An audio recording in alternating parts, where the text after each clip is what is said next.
Cowboys officials have very politely cautioned me to tell you that, yeah, it looks like we have $18 million worth of room, but that money is earmarked. We got plans for it.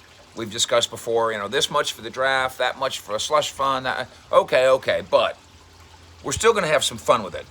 I speak to you right now as the NFL free agency window has officially opened. And so it's time to negotiate now. Time to make phone calls, maybe even visits. Figure out what you're going to do with whatever money it is you're going to spend. Wednesday, 3 p.m. Central Time is when the signings can go official. And Monday, 11 a.m. Central Time, does that sound right? Is when the negotiations can begin. And I would suggest, Dallas Cowboys, you give old friend Casey Hayward Jr. a call. Mike Fisher reporting from Frisco, home of the Dallas Cowboys. At the Star, right down the street, we're in the Fishbowl. The ultimate professional. That's what the Chargers officials called Casey Hayward Jr. when they released him a couple days ago. He can certainly be added to the Dallas Cowboys connection free agency wish list. Cornerback, 5 years with the Chargers, signed there as a free agent, big money free agent in 2016. Before that, he was a second-round pick in 2012 in Green Bay, where he was coached by Mike McCarthy and by Joe Witt. Mike McCarthy now, of course, in charge of things in Dallas and has a big voice when it comes to personnel. And Joe Witt is the top defensive assistant behind his pal, Dan Quinn. This is a defense-starved Cowboy team. They recognize that. Free agency, draft, whatever. I will not guarantee you that the first guy that the Cowboys sign will be a defensive player. It might be the long snapper. And by the way, maybe the first will be keep our owns. Although I don't know that there's going to be a lot of keep our owns in the secondary. But McCarthy's presence here, Witt's presence here, and now Hayward's. I have a tough time, by the way, pronouncing the name Hayward. Hayward. Casey Hayward Jr. It's kind of like, what was that, 30 Rock? It's kind of like the rural juror. It is for me. Casey Hayward Jr. 5'11", 190, team captain. Chargers Walter Payton Man of the Year winner. So there's a couple of right kind of guys. I know that's the old coach, but they all like the right kind of guy. Casey is that.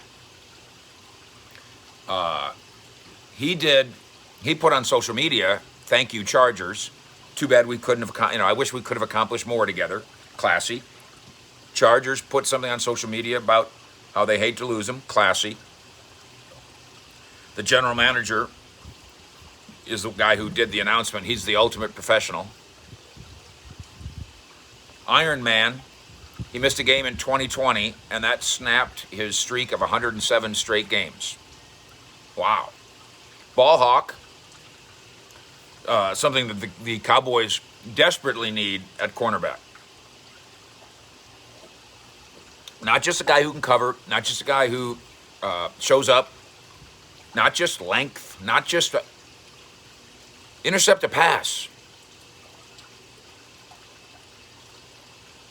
This kid, when he was a kid, as a rookie, I think he had 6 interceptions as a rookie, and a couple years later had 7 interceptions, has 23 in his career. 23 interceptions in his 9-year career.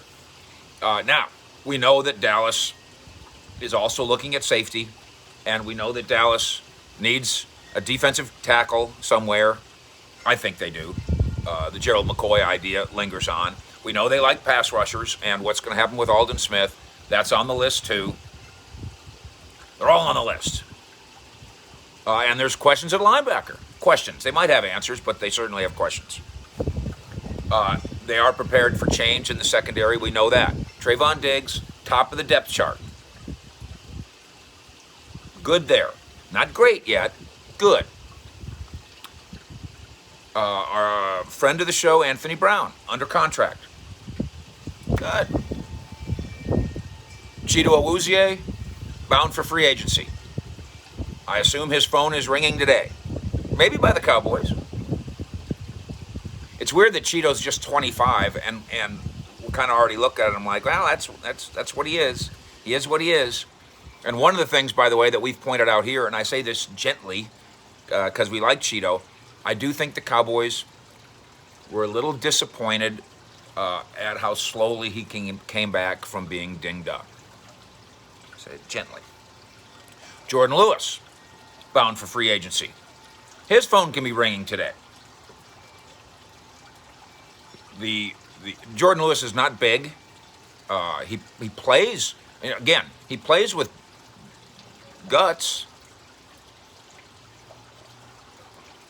Jordan ends up, if he leaves the Cowboys, his legacy here will be, at least he made a couple big plays.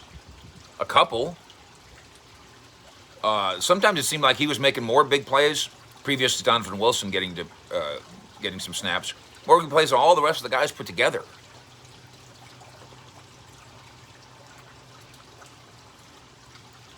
So the draft, you bet. Picking at 10, and I've told you, maybe, Farley ahead of Surtain and Horn.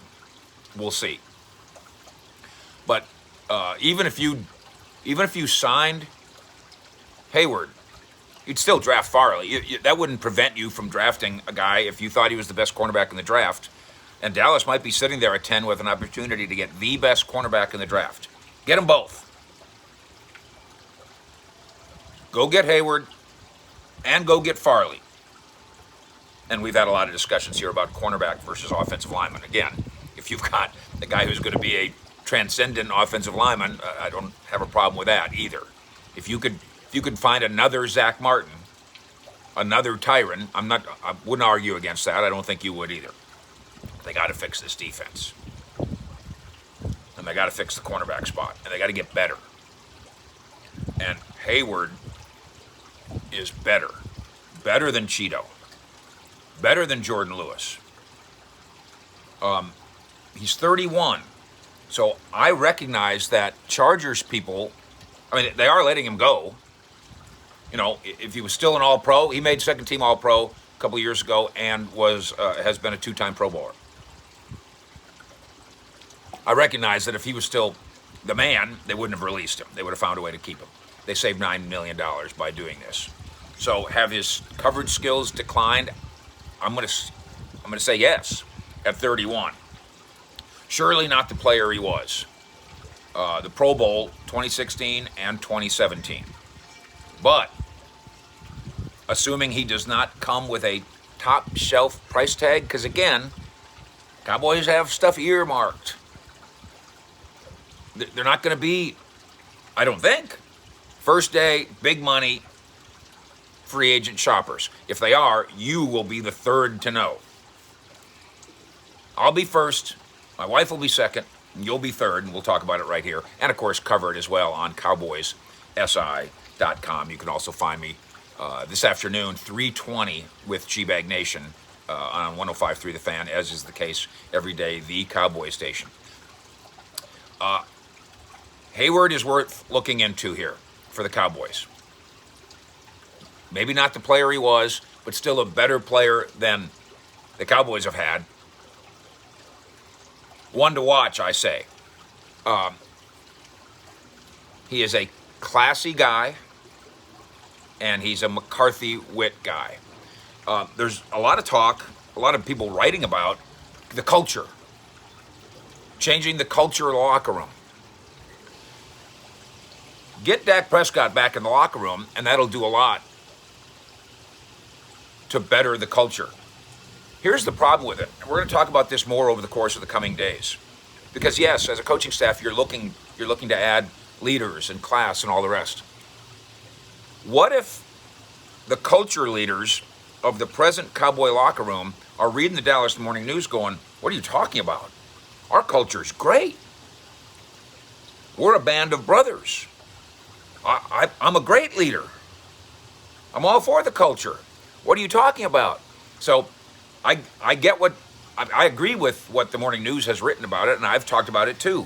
Hashtag 53 brands, change the culture, country club, all that.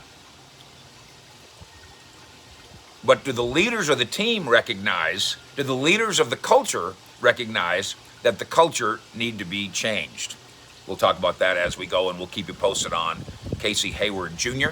And any Cowboys pursuit of him and anybody else in free agency. We're here for you in Frisco. Fish out.